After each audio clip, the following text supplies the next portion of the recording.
Traveling the Vortex.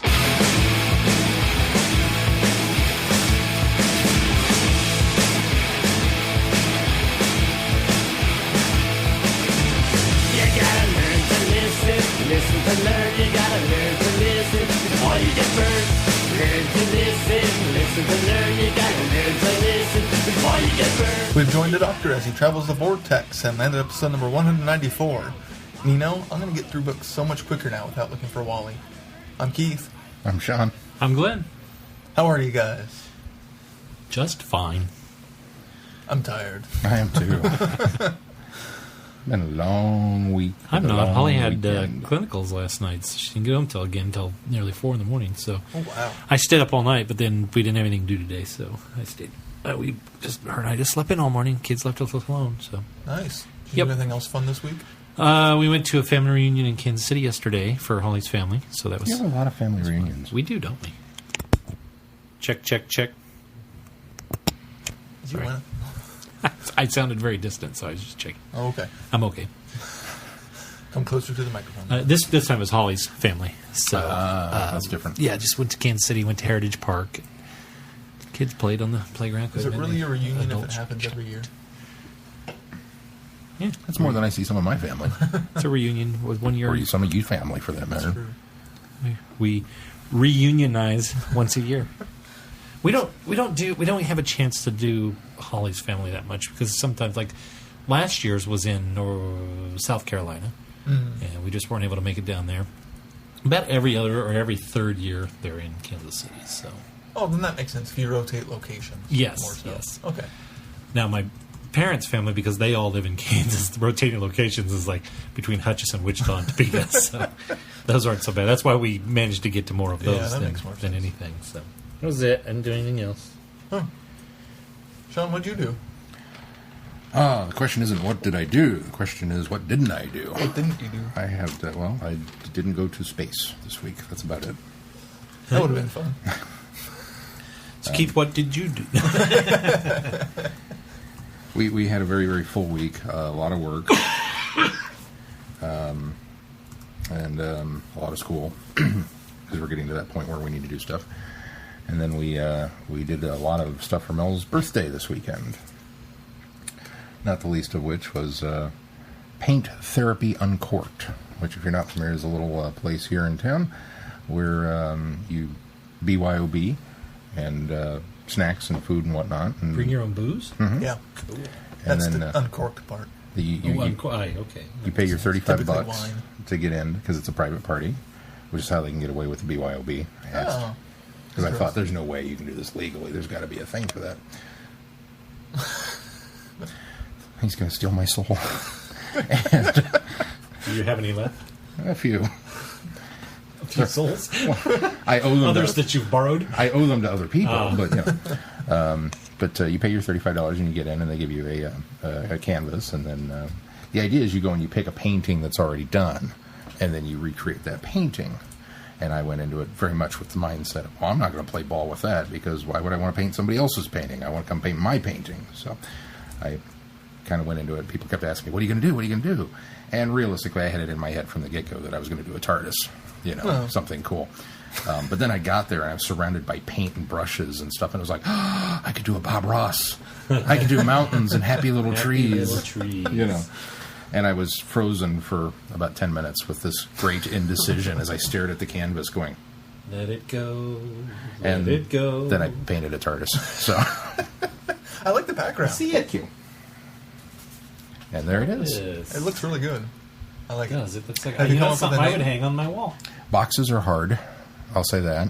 That's going to be the name. Well, Boxes but are I hard. I think in the style of painting, I'm glad that the lines aren't like exactly straight. Yeah. Just because of the style that it's done. Well, I cheated by giving it that motion blur effect so that you wouldn't be able to tell that it wasn't an exact box. Flying through space.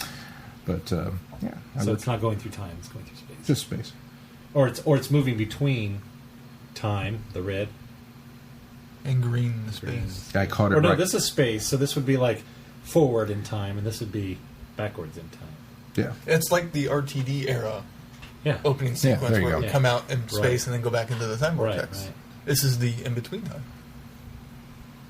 So I put my years and years and years of watching Bob Ross to good use, and You did a good job. I came up with a painting. So. Sean, that will be worth thousands when you're dead. It's worth $1 now. Well, I would think it's worth at least $35 for the materials, Supplies. But yeah, so we did that, and I think it came. I've already had people. Hey, I'd hang that on my wall. So it's like, I just said that.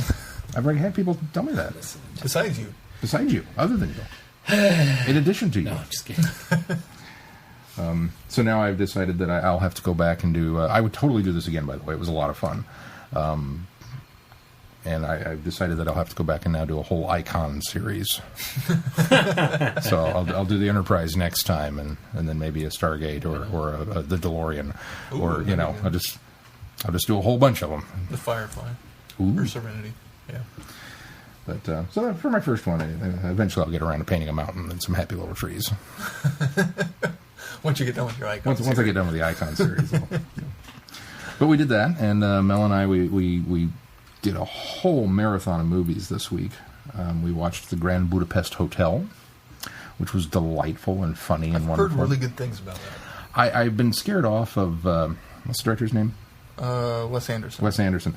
I really like Wes Anderson's stuff, but I loved Rushmore, and I really liked Royal Tenenbaums. And despite its really oddball, kind of out of left field, I really liked Life Aquatic. I think part of why I like Life Aquatic is the soundtrack. That could be. It's got a great soundtrack. David Bowie in Portuguese, yes. Yeah. 1,000 times yes. But then I saw Darjeeling Unlimited, and I really hated it. Nothing happened. It was the slowest moving movie ever. It was just a snooze fest. It was boring, and so I haven't gone in and seen any of the other ones recently.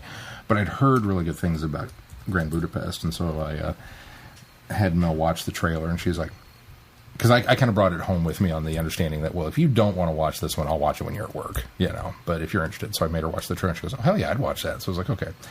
So we got together with a friend and watched that one, and we had a good time. It was a lot of fun. And then, what else did we do? We watched Jack Reacher. Was that any good? It was actually surprisingly pretty good. Once again, I want to throw a plea out there to movie studios to not name things after people. Because unless you were in the know that this was based on the... Unless you're a fan of the novel. The Lee Child novels, the Jack Reacher books, the name Jack Reacher means zero to me. And you read the back of it, and it's something about this international espionage plot and a horrific terrorist event, and there's only one man that can stop it, Jack Reacher. It's like, well, okay, that still didn't tell me anything about this movie. It's just, all I know is it's a fairly generic action flick with Tom Cruise in it. And it was pretty good. It's definitely one that I would go back and watch again at some point. So it was enjoyable. But again, the title. Does the name thing still apply to Jack Ryan? Yeah, quite. Well, you get a little bit of bonus points there because it's Jack Ryan's Shadow Recruit. So at least you've added something to it that lends it. But I don't like the name Jack Ryan either. I wouldn't have called it that.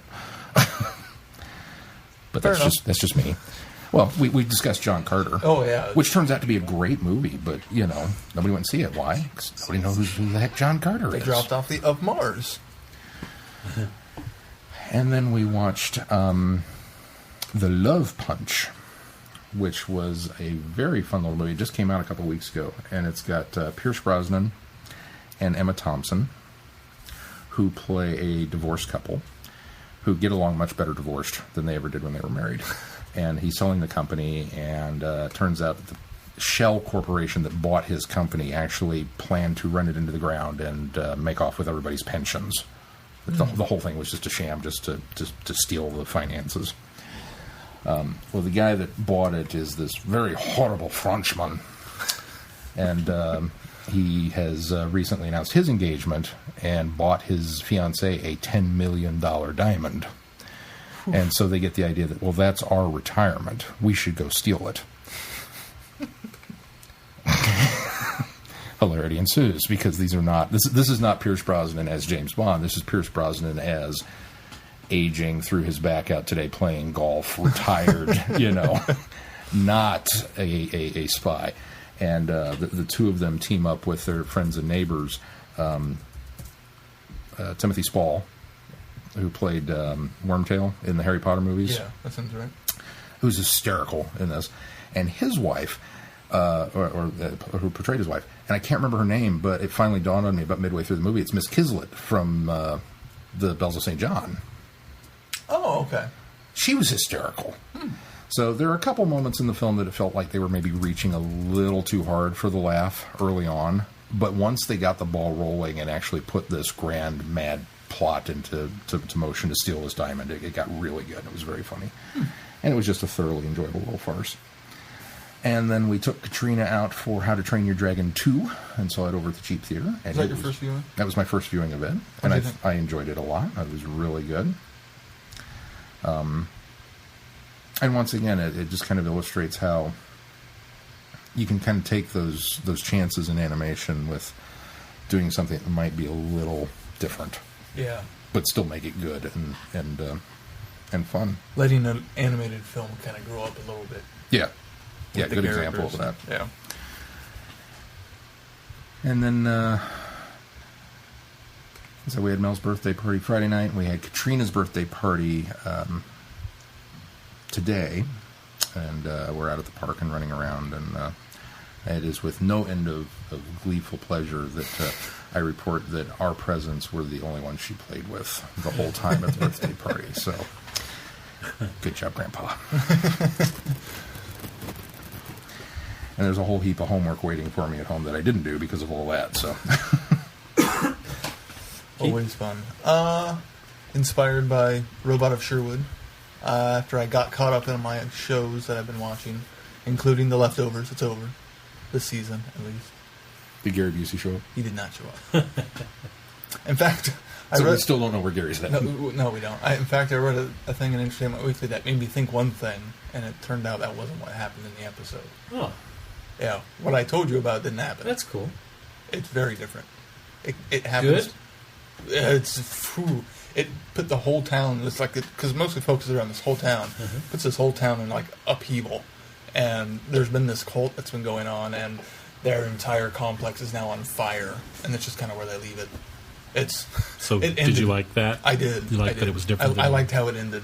I was really worried with what I read, but what they did, it made all the pieces fall into place from the previous season, or what happened throughout the season of what the heck is this cult doing, blah blah blah, and it clicks in the final episode. So it's one of those you got to stick through it. I should think by now you would know better than to read things. Well, I didn't mean to. I was just flipping through the Entertainment Weekly, like, oh. Kirk dies. Man. And I've also started watching The Intruders, or just Intruders. I don't know if I'm going to stick with it. It's kind of weird. This is the new revamp of the old 60s show, and not the 60s show that you're watching, right? This is based off a novel starring John Sims. Okay, not the same. Not the same. It airs after BBC. Or after... It airs after BBC. It airs after BBC It airs after stands Doctor up Who. and The Intruders comes up. It airs after Doctor Who What on a BBC great America. concept. This ends our programming day. And then another show starts. The Intruders. I would totally watch that. I would stick around for that and just go, wow. What are they intruding on? Unfortunately, this I don't know if I'll stick around for. I think it's only 8 episodes this season, so I'm almost halfway there. I've watched 3, so I might just kind of... From what I know about the book, it's interesting ideas, but they haven't really portrayed that in the show yet. So it's kind of like... So... Anyway, you were inspired by... I was inspired. I watched the Disney's Robin Hood. Yay. Yeah, it's been a really long time since I watched that. It was a lot But you more had seen it. I had seen it. It's just been like 10 years or Eons. so. Eons. A lot better than I remembered it. And then the next night... That's what you call pulling it back and letting it go, PJ. That's a quick one, too. Oh, yeah, it was really quick. The next night, although my PlayStation decided to dump me off the internet and not reconnect, so I had to switch over to the Wii for a while and fight with the PlayStation to get it working. The next night, I watched Robin Hood Men in Tights. The only 2 Robin Hood movies available to me. I'd say those were the 2 you'd already seen, though, right? Yeah. It inspired me to just go said watch it was what I only knew. 2 available to him, so... Readily available without running over to your house. I have at least one more that you can watch. See, I don't know if... I remember seeing Prince of Thieves and not being impressed. So... I like it. I wanted to... I tried and searched on Amazon and a couple other sources to try to find the... I just blanked on his name. Errol Flynn. versions and couldn't. And I was going to go to the library this weekend, but didn't have time to. I bet they'd have. And I it. was going to look for it there. You own it, don't you, Glenn? Do you not own the Rock That Arrow I film? think I have it on DVD. I might want to borrow it from you then, because I've never seen that one. You know which one I did not like? Men in Tights? No. That Russell Crowe one. Oh, I wasn't even going to give that one a shot. Yeah, don't. It's boring. Even if it was available to me, I wouldn't have watched it based on your review. How do you make a Robin Hood story boring? Well, they found a way. And then we had dinner with my mom for her birthday. Good old paisanos, Italian food. Yummy. Yeah, and then today we went to the Royals game. And I got quite a bit of sun. So I'm You all look a hot. little pink I'm now a that little you've red. said that, yeah. It was a really nice day to sit out there, and then the sun came out, and it's like, and there wasn't a breeze. The Royals lost, but that's okay. Mike and Sarah were rooting for the Red Sox anyway, so it made the end of the game kind of anticlimactic because the Red Sox won, but there's no big celebration because they're not the home team, Spoilers. and so we wander away and left. I guess I can take that off my DVR. There were some really great moments in it, actually. The end of the game was really kind of a nail-biting ending because it was 8-4 Red Sox, but the bases were loaded, and it got down to 3 balls and 1 strike, or 2 strikes. So it was pretty much, if he was able to hit it or make a home run, we could go into extra innings, but they didn't. What's it going to be, kid? Hero or goat? Goat. So they lost 8-4. And like the 4 Royals scores were in the 3rd inning. So it's typical Royals if you watch a lot of their games. That's pretty much it. It's been a kind of quiet, but today was exhausting. It's surprising how tiring it is to sit in a stadium and with the sun beating down on you. Even though you don't do much, you just sit there and it's just tiring. It is exhausting. All right, well, let's move on to news. Some sad news. We got to put on our 10 o'clock news hats. Jane Baker has passed away. Of the Pip and Jane Of fame. Pip and Jane Baker. Fame. Let's see. Of course, they were best known for writing 11 episodes of the series, including creating the Ronnie and Mel. They created Mel. They wrote the last story of the Trial of a Time Lord series, which is escaping me now. What's the name of that story? Oh, you would ask. Mysterious Planet, Terror of the Vervoids. Ultimate something? Ultimate Foe. Thank you. Good job, Keith. Thanks, I remember part of it. They also wrote Terror of the Vervoids. Yep. And Mark Created of the Ronnie. Vervoids. And Time of the Ronnie. Yeah, he said that. Well, they created the They Ronnie. created the Ronnie. They also Oh, wrote I thought you They said... created, but they also wrote those episodes. Well, they wrote Mark of the Ronnie, too. Yeah. I don't see what... does not list the cause of death on this article I'm reading. So our thoughts go to Pip. I'm sure it's a sad time for him. And the rest of his family. And their course. family. And for the Who community. She was... I think she was a good addition. I think so, too. It's pretty cool that they were married and could write together. Yeah. Well, and there weren't too many female writers in the classic There really series, wasn't, so... yeah. Even in the modern series, there's not a whole lot either, so the fact that she was a female writer was nothing to shake a stick at. No, certainly not. And that's it for news. Yep. All right, let's move on then to feedback. Listen. Do you believe there's a monster hiding underneath the bed? Whoa, closer. Won't you whisper in my ear? Tell me words I want to hear. All in your feedback.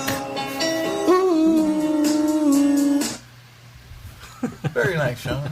That came to me on the way over here. I wasn't going to do it. All of a sudden, it was like, We haven't had one for a while, so it's a haven't had special one treat. for a while, so a special treat for you. Way to Thanks, lift Sean. the moods after the Yeah. somber news. First up in feedback is Alex. Alex writes, a Moffat masterpiece, but probably not the one you were expecting. Hey guys, Alex here. I'll be keeping it brief today because I've got quite a lot of family business to attend to, but having just finished watching Listen, I really wanted to weigh in on my thoughts. This episode was not at all what I expected it to be. I went into Listen expecting a very tightly written, story-driven episode in the vein of some of Moffat's earlier work, i.e. The Empty Child or The Silence in the Library, with lots of twists and turns and novel sci-fi concepts utilized in ingenious ways. Instead, we got an episode driven by characters and ideas that explored an aspect of Doctor Who that we haven't really addressed before, as is the running theme of this series, it seems, and also explored the idea of fear itself. It was, in many ways, the opposite of what you might call a traditional Moffat story. Rather than taking the extraordinary, statues, shadows, ticking clocks, and making it scary, he took a universal fear and made it into something comforting, a superpower. The central idea here, the concept of you're never truly alone, is a spectacular one. You could probably carry an entire TV series on the back of that concept. There's so much to be explored and discussed. Once you raise the idea of the silent companion, as the Doctor does, despite the wonderful way in which the story was resolved, I'm almost upset that the perfect hiders weren't really there after all.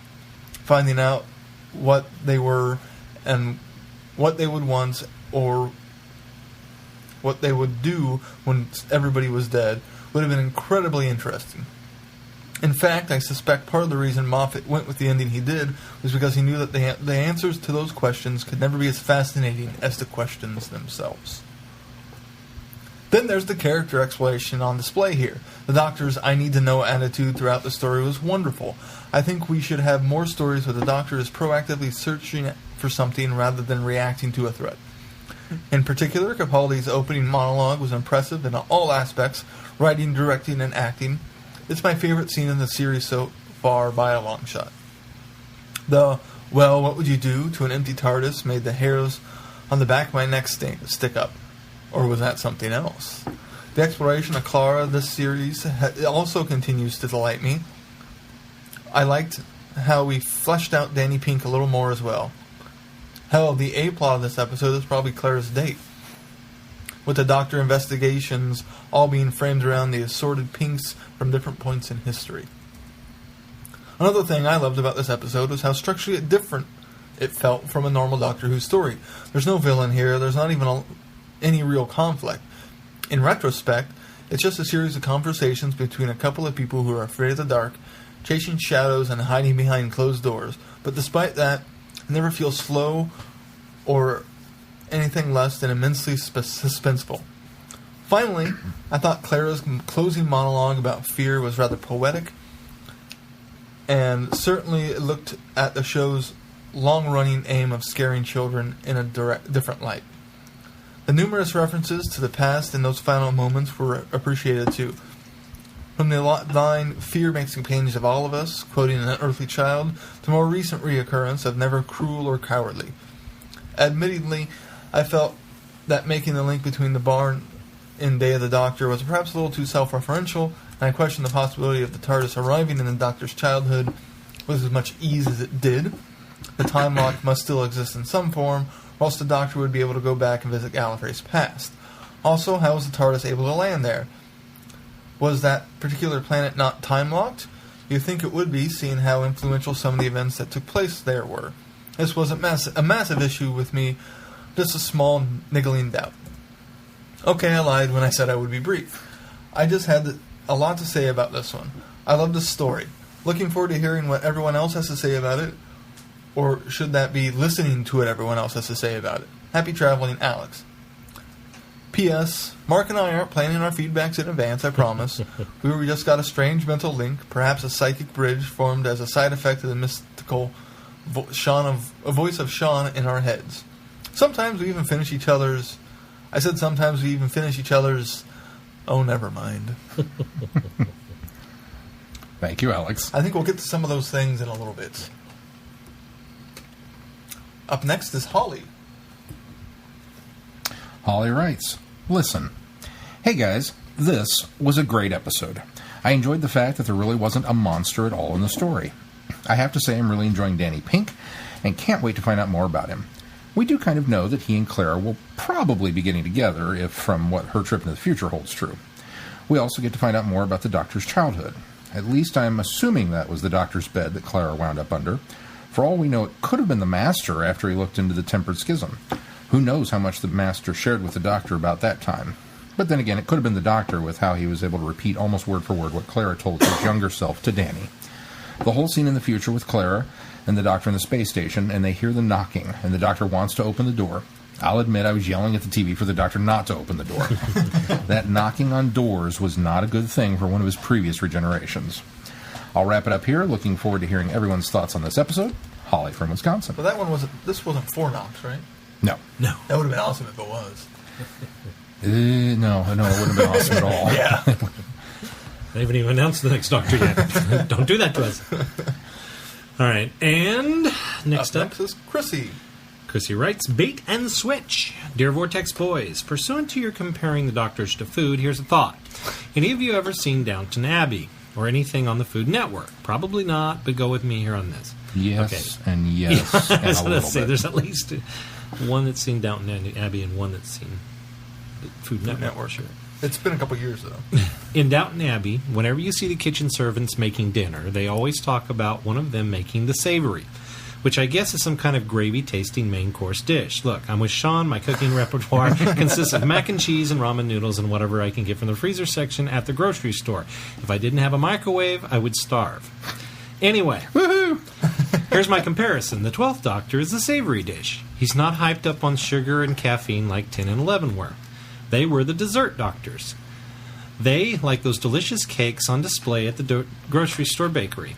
They're fun and light and fluffy, and everybody loves them. Unless you can't have any sugar for any number of dietary reasons, then you probably hate dessert. But too much dessert, you're going to get a tummy ache, which is why we now have 12 in his Doctor Who equivalent of a savory pot roast and potatoes and gravy for Sunday dinner, or whatever you have with pot roast and potatoes and gravy. It's not super sweet and sugary, but it's still satisfying and delicious. Well, she just put into words what my one statement of brown gravy was. Yeah. So, thanks, Chrissy. Good job. It's not just pot roast and potatoes and gravy. It's pot roast and potatoes and brown gravy. And she goes on to say, and now I'm hungry. We could go for some pot roast right now. A few words on the missing episode soap opera, and then I'm going to shut up about it.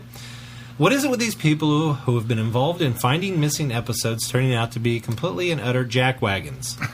I could say something else, but your podcast is meant to be family friendly. Well, you could say dental flaws, as we established last week. I like jackwagons as well. I'm going to add that to the list. We all know Ian Levine's reputation, which I hear his health has been doing poorly, and I do wish him a speedy recovery in spite of my next rather honest and blunt statement. For being an entitled, egotistical, self-important, blankety-blanket so-and-so. But Philip Morris? Seriously? Then again, Bleeding Cool has about as much credibility as a legitimate news source as The Mirror or The Sun or Jon Stewart. They're one of those that once I hear that's where the news is coming from, I pretty much ignore everything else being said. So ignore that entire paragraph because they've proven before just how reliable a news source they are, which isn't very much. I just had to get that out of my system. Enough rehashing old stuff. Time to look at something new. Listen. What I loved most about the episode is that it was teased as a typical Steven Moffat story of something fairly ordinary turning into something absolutely terrifying. But that wasn't the story at all. There was no monster under the bed or no creepy weird thing lurking in the dark. It ultimately became a story about fear. More importantly, about the Doctor's relationship with fear. That he's always going to be afraid, but it's okay to be afraid, and fear can actually make you brave and motivate you to be better than you are. The episode is a beautiful character study of the Doctor, but you don't realize that's what you're watching until Clara gives her little speech to Little Doctor at the end. I love that. I love that Moffat has taken... Oh, I'm sorry. Wait, you skipped a bit. Yep. Instead, you're waiting for the big monster reveal, and surprise, it's not coming. I love that, and I love that Moffat has taken one of his tried and true tropes in Doctor Who and completely turned it on its head. I love that we got the surprise after all this build-up, It takes a lot of guts to do something new when you're used to the same old stuff, but Moffat pulled it off. Not just pulled it off, but pulled it off well. Even after a second viewing, I don't care that I don't know who or what was under the blanket in Rupert's room. I don't care that I don't know what was outside Orson's spaceship door, because those things are not important to the overall story. The story is about fear in the general sense and how we deal with fear. That's the message here, and I think it's done brilliantly. I also loved Clara and Danny's never-ending, constant redo of a date. I guess that's what you get when you date a time traveler. They're both so endearingly awkward. I also love the doctor asking Clara and Danny, and offering to go about Danny, and offering to go forward in time to see his prospects, like an overprotective father or older brother. The whole thing was really cute. And then Clara hugs the doctor at the end while he's protesting the whole time. They just have a great relationship. There were other things I loved about this episode, but I'm sure other people will point them out. Goodness knows there were plenty to love. So I'll let them do that and close this up here. Have a great week. And Sean, nice TARDIS painting. I saw that on Facebook. It was really quite good. Chrissy. Thank you, Chrissy. Thank you, Chrissy. For her comments on your painting. Sean stepped away from the table as we were reading this. So I was trying to make it sound like Sean heard what you said, Chrissy. So. Oh, here I see it. Nice TARDIS painting. I saw it. Really good. Thank you. Up next. I get a lot of nasty glares from people. Like, oh, you're talented. And I'm like, no. See, that's why I don't think I could do it, because I've tried painting and my brain just doesn't work in a way that I can paint stuff. It's just a lot of this. And I can do it. You know, X's. I watched Bob Ross. I just did X's. I can capture images. I can't create images. Anyways, continuing on in feedback, Mark sent us some audio. He did, and let's give that a listen. Hello, gents. This is Mark from the UK, the Robin Hood hater from last week's feedback. I'm still not convinced by that episode. I guess I'm just a bit jaded about the whole legend and having grown up with it and people asking me about it all the time. And when I see it, it's corny to me. But I suppose we all have our own things that we don't like. Anyway, the reason for this feedback, and I apologise if you've covered some of this in the show already. I've not had a chance to get all the way through it yet. The commute to and from work isn't that long. And if I didn't tell you this, record this stuff now, I'll have forgotten it by the time I have finished listening to the show. So cut out anything that's irrelevant, or cut out all of it if it is all irrelevant. Anyway, for me, there's no coincidences in Moffat's Whoniverse. All the way back, he's had a thread running through in one way or the other of everything, and sometimes when you're watching his episodes, it's like going through a maze. You're not sure what's relevant and what will end up being relevant to the end, or even which series or season it'll end up playing out. I was watching one of Matt Smith's episodes, and I'm starting thinking, how did I miss all these clues the first time round? It's not until you see one of his very later episodes that you realise. I'm sorry, I'm being a bit vague there. I can't quite remember which one I was watching.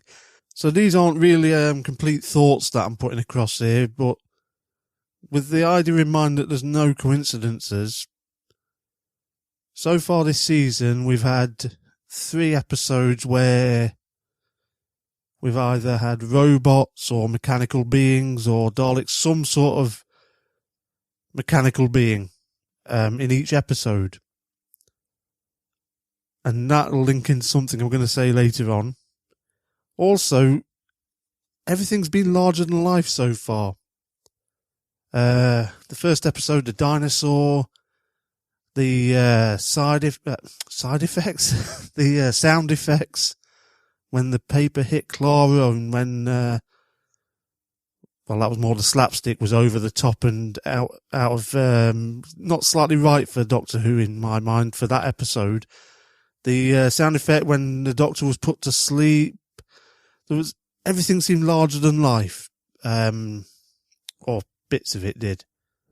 And then you get to the second episode, you've got the Dalek, you're going inside and you're seeing the Dalek from a unique perspective, and that's larger than life. There's vast expanses of space, not what you expected. It's literally larger than life, the Dalek.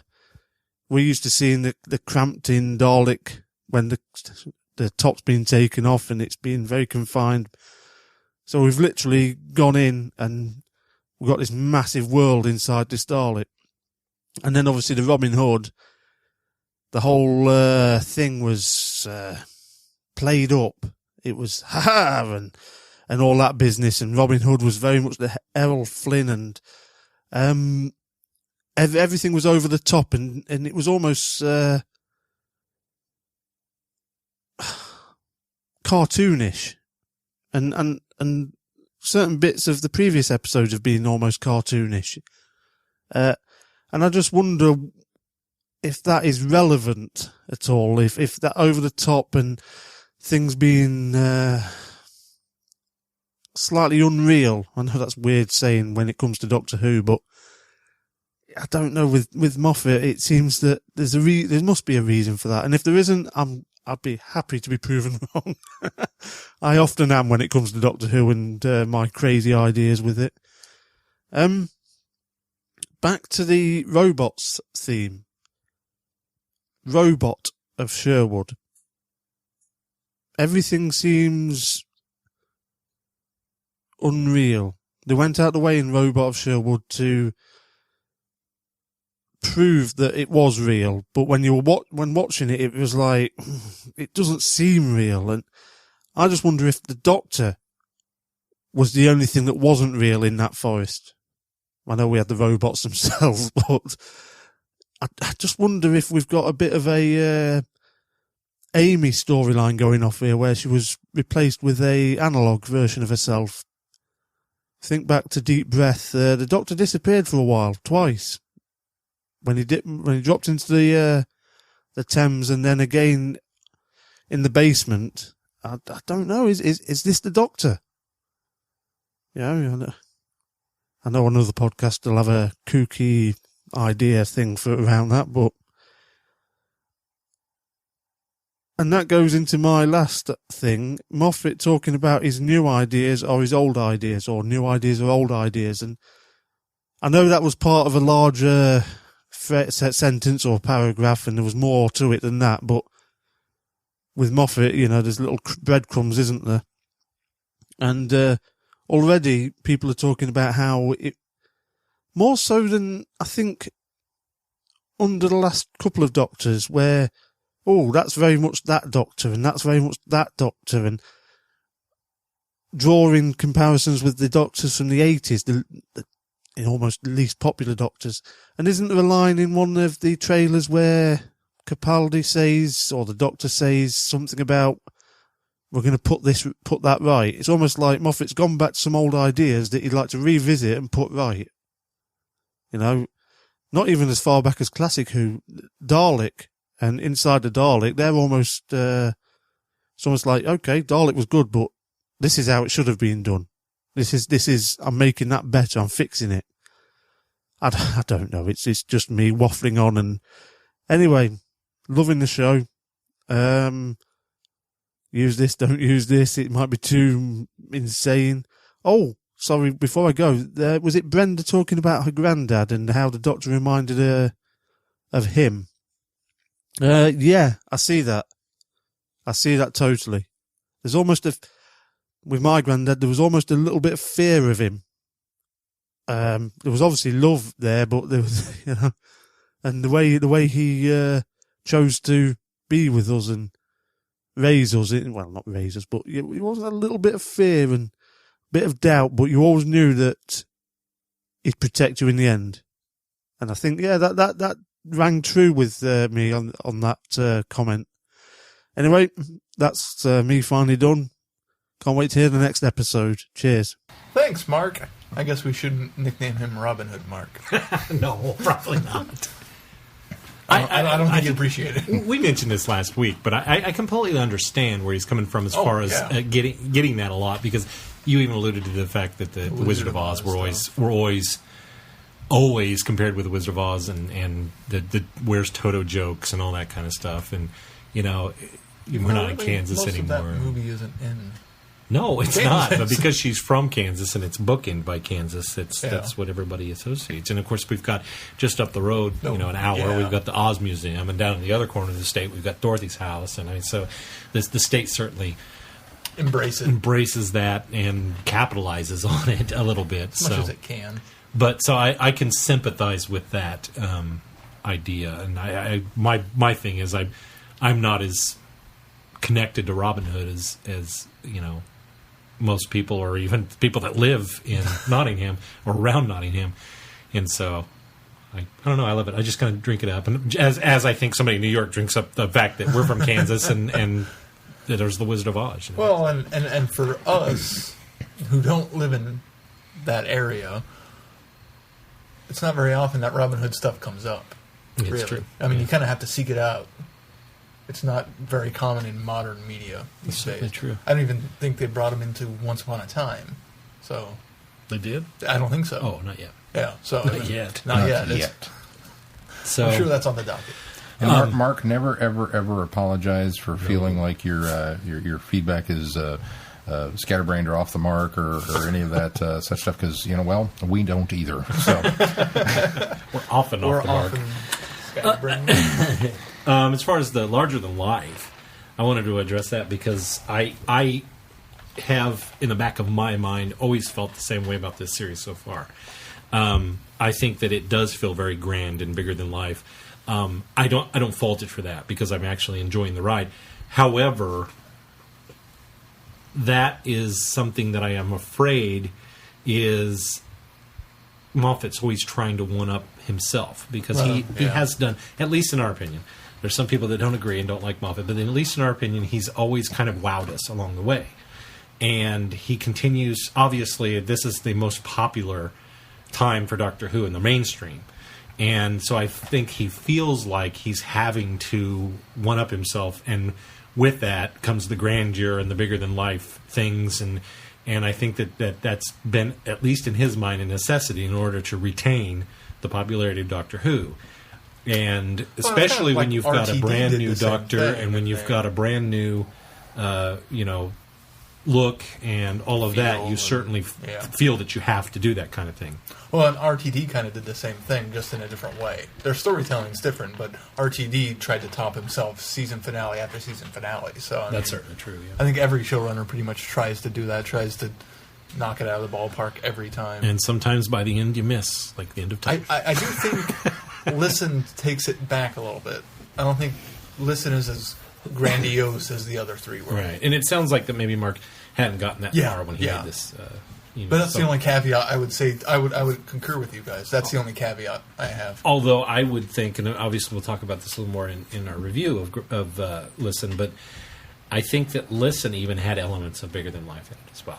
Not as much, bigger not than as life obvious. ideas. Yeah, but not grandeur. I can also see it falling in with the idea of kind of revisiting some of the ideas and as Mark pointed out, trying to improve upon them. The idea of going to the end of the universe. And I kind of thought, well, we've already been there.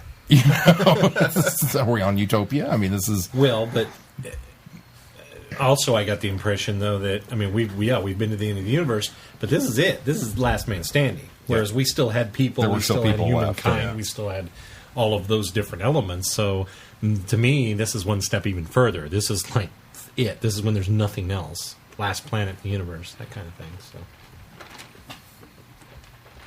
all right. Well, thank you very much, Mark, and maybe we'll touch on some more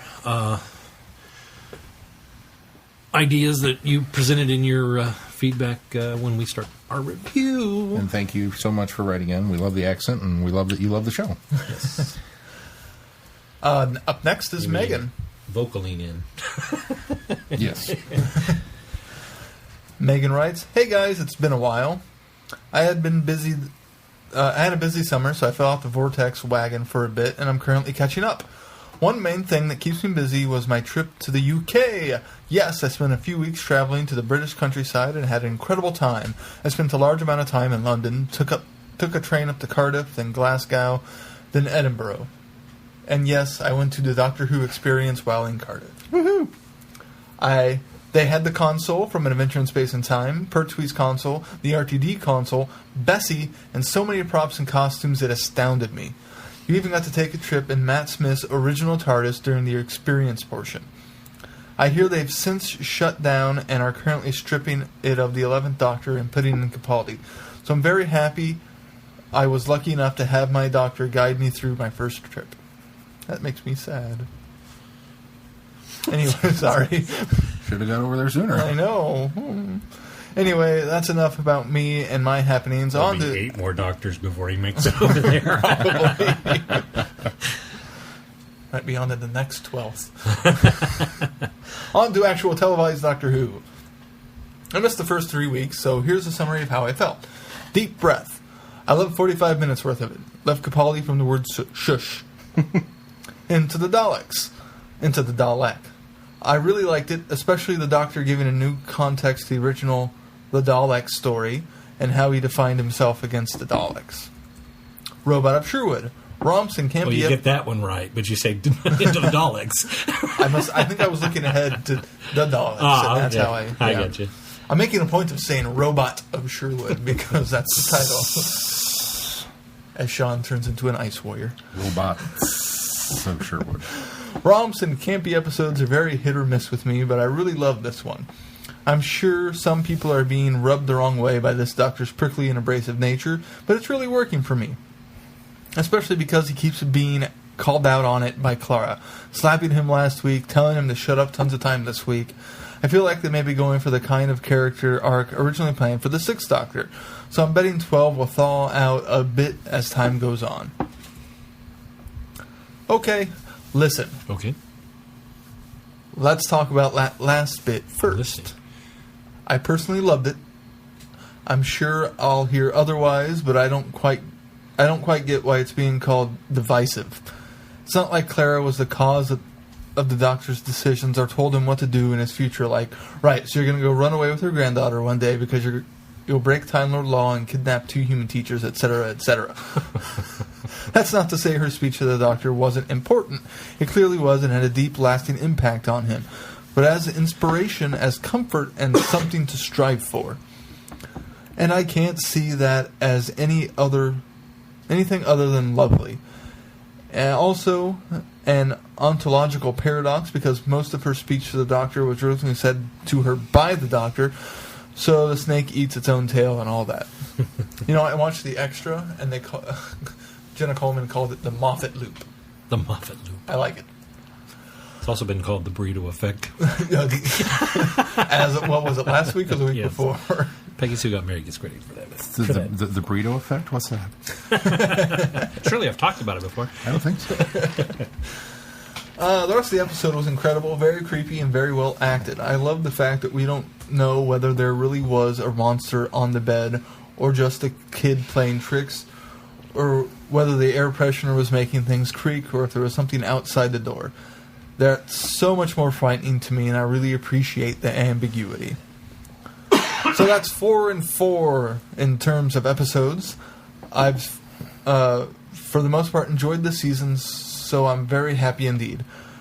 I'm already a really big Capaldi fan, and I think Jenna has been knocking it out of the park. That's it for me. Sorry for the length. I can't wait to hear what you all think. Megan. Brenda, I'm sorry. I know this is not Brenda, but Brenda, I'm sorry that I can't get these guys to say Capaldi. Sorry, I'm trying. Robot of Sherwood. That's true. You guys are already having issues with that. So I better let Capaldi slip. I think it's the Capaldi accents. I think if we were in England and we had the phenomenal English accent, it might come out Capaldi. Or Scottish. No, it wouldn't come out Capaldi because everybody in England calls him Capaldi. I think that's why we hear Capaldi. Oh, I see. Okay, I'll buy that. It's our Midwestern brains can't translate it properly. My Babelfish is broken. And last but not least, Lisa. Lisa writes, feedback submitted. Hello, fellow travelers in the Vortex. Writing about Saturday's episode for the further adventures of Clara Oswald. Capaldi's doing a marvelous First Doctor when he's passed out, while Clara flies the TARDIS using telepathy circuits to Gallifrey when the Doctor was just a boy. Turns out Clara, the super companion, helps the Doctor become a Time Lord in the first place, because she says to the Doctor what he said to Rupert, which is something she said to the Doctor when he was a child. Okay, I like a good time loop, but seriously, rolling eyes a lot.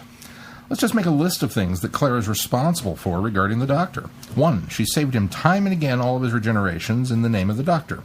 2, she got the Doctors to change their own timeline and not destroy Gallifrey in Day of the Doctor. 3, she got the Doctor an entire new set of regenerations just by asking for them in Time of the Doctor. 4, she got the Doctor to be the Doctor again by being alive again in The Snowman and the Bells of St. John. 5, she saves the Doctor and erases all memory of him from the Daleks in Asylum of the Daleks. 6, she saves the Doctor and all of the people with her memories when the Doctor could not in Rings of Akaton. 7, Clara approaches the Ice Warrior and sings the song so he doesn't destroy the world in Cold War. 8, she gets the TARDIS to go and save the Doctor and hide. 9, she uses the chair to destroy the machine in Crimson Aura when the Doctor has his sonic but doesn't act. Excuse me. 10, Deep Breath was all about Clara and her personal issues regarding the Doctor. She did say she was traveling with the Doctor because she fancied him in Time of the Doctor, the episode just prior to this. Why is anyone surprised she's not delighted he's now an old guy? Oh yeah, women are not supposed to be into that, liking attractive men, or even considering that, because it means you're shallow and not just human. Blah, blah, blah. And now, she is why the Doctor is brave despite his fears. Sigh. I suspect the Doctor apparently giving Danny Pink the idea to be Dan the Soldier Man via the dream is foreshadowing of Clara giving the Doctor the idea of being the Doctor before he is the Doctor sometime later in the series. Why not? She's responsible for everything else about the Doctor. How will anyone ever be able to write a companion who comes even close to Clara regarding the Doctor? She has literally done everything from making him the person he becomes to having his life because she got him a new set of regenerations. He is a hero and legend because Clara believes he is. Enough already, I get it. Clara's the best companion ever. I thought this show was Doctor Who, not Clara Oswald, traveling all of space and time with her grandfather, or whatever.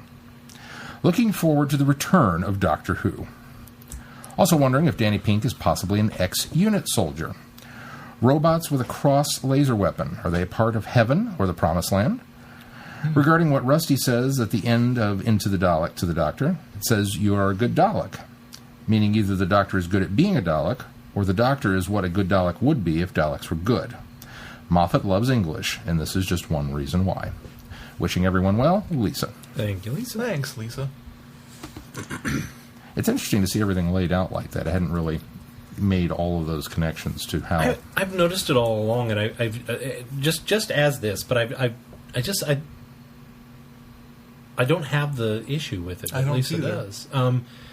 I see her point there's entirely. I think she lays it out very nicely as to why she's having trouble with, especially this series, and I think she's had some reservations about Clara all along, even before this season, but it seems to be piling on top for her. And laying it out like this, I can completely see her point. However, all of these things about this, it really just feels like, to me, another evolution of the series. And would I want the companion to play front and center all the time? No, but I think it's working for the show as well, or show well at this point. So I think you could probably go through a lot of companions and come up with a list similar. Maybe not to this extent. Yeah, but I mean, at the very least, Rose, you could do the same thing. Her taking in the essence of the TARDIS and certainly to a much smaller that. degree. I would agree with you there. But Yes. yeah, it's just Well, one-upping himself. Well, again, I can see it. I mean, Donna's the most important woman in the universe because she saved the Doctor by making that decision. Yeah. But that's once versus the multitude of Clara's involvement, and it I don't know. I kind of see both sides of it. That I can understand why it's a little off-putting that a companion has now been elevated above the Doctor in some ways. but I can also fall back on In Moffat I Trust and think that there's probably... and like some of the instances you can attribute to other companions. It's just saving the day. It's not big grand things, and companions do that all the time. Well, and I think the new series especially has been companions. All of the writers and all of the showrunners now.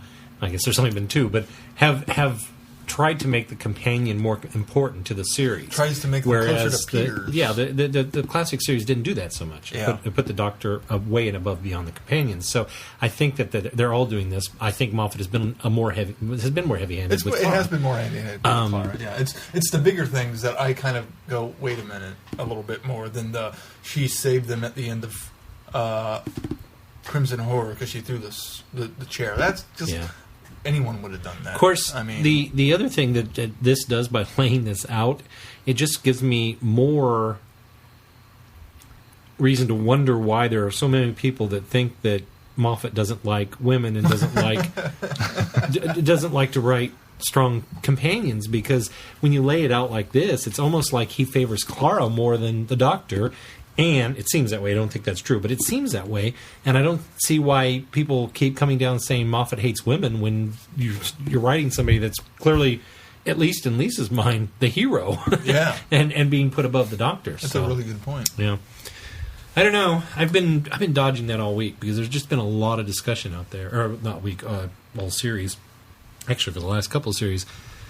Because there's just a lot of chatter out there about how Moffat just doesn't like women. And I think we addressed this, like last year when we had somebody that had brought up some points that I just, I avoid it because not being a woman, it's really hard for me to put myself in that place. It's not our issue. I mean, it should be our issue, but it's not. It's hard to get a stance on it. Exactly, it's hard to get inside a woman's head and say this is why. I mean, it's great. And there are women out there that are articulating it very well, and I can understand. It's an issue to be supportive of. It's hard to be an advocate for it as a man. Yeah, that's certainly true.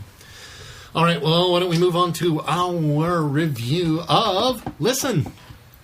What scares the grand old man of time? What horrors lurk under his bed? Ghosts of the past and future crowd into the lives of the Doctor and Clara, a terrified caretaker in a children's home, the last man standing in the universe, and a little boy who doesn't want to join the army. Dun, dun, dun. Dun, dun, dun! I love this one. Loved it. Best one of season 4 so far in my mind. I think so, too. Yes, I would agree. I would concur with that. I think our feedbackers were very... Unfortunately, I saw Chrissy's short little snippet on Facebook before she goes to her link for her full review, and saw that it was you went in expecting one thing, getting another, and so I knew that going into the episode a little bit. See, I think you should learn not to read things by now. I was just scrolling through Facebook. Quit reading. Apparently, I need to stop being on Facebook. Scrolling.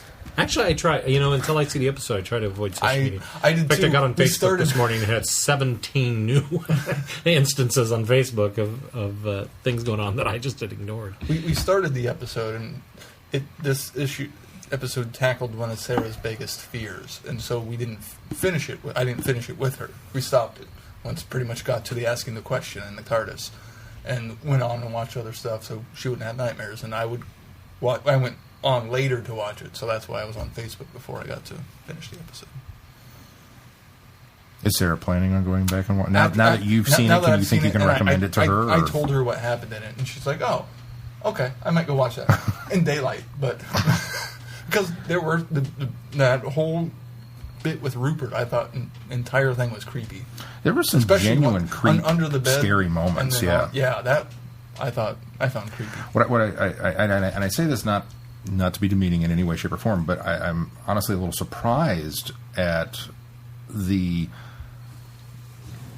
really well thought out responses from all of the guys that wrote and gals that wrote feedback this week, from the standpoint that they pretty much ticked off everything that I would have wanted to mention about the episode, from the fact that it's not your typical Moffat story, and yet it is. It's so full of all the Moffat tropes, and I even leaned over to Mel at one point during this and said, well, that's something else now that I can put on the list. That we had, silence and statues and the dark and snowmen and shadows and all these things that I'm normally afraid of, or at least a little apprehensive about. And he's gone and gone, take this. And so now it's that, oh, the thing under the bed. Great. You know, because we've all been there. And so to take it to that extent is very much in the Moffat line. But then to completely flip it on its ear in such a way that there may not have been anything there, and that it's just the character study of these characters, is just, I don't have enough praise for this episode. It's so well done. Well, you and the Bears said it well, so if that's going to do it for this week. I mean, Right, Keith, I'm sorry. Oh, just the acting in it, too, was out of the park from everyone. I mean, even Orson felt like he was a completely different character from Danny. Yeah. The way he acted, which is usually pretty hard to do. I mean, Especially when it's the same actor. Yeah, when it's the same actor and it's some makeup, so you look different, but he just totally was. It wasn't a matter of, oh, yeah, I can see him underneath the makeup. It's, no, he's a different character. That's an ancestor. I like the afro.